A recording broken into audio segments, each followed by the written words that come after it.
Bunda, ini obat batuk alami untuk anak. Aku pakai bunga belimbing bulu 7 biji aja, terus aku rendam di air panas bentar aja lalu angkat.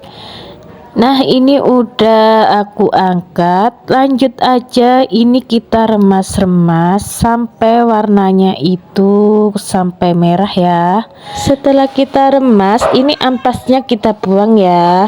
Nah, seperti ini penampakannya sari bunga belimbing wulu. Langsung aja kita kasih ke anak yang lagi batuk. Ini diminum sehari 4 kali kalau emang lagi parah ya teman-teman. Oke, semoga bermanfaat.